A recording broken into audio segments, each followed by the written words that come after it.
GO number 22 అంటే మోటార్లకు metre పెట్టాలి, మీటర్లు బిగించాలి. బిగిస్తే ఉచిత కరెంట్ ఏమవుతుంది అనేది మా రైతుల డిమాండ్.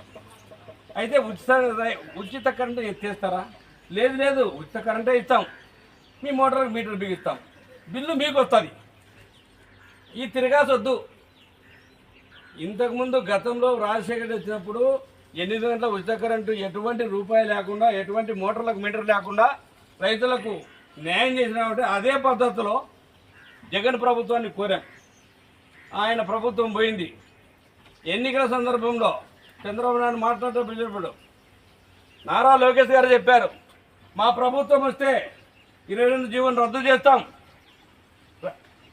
రైతు మోటార్లకు పంట పొలాలున్న మోటార్లకు మీటర్లు బిగించేది, మీటర్లు పగలగొడతామని చెప్పి పగలగొట్టండి అని చెప్పి పిలుపునిచ్చిన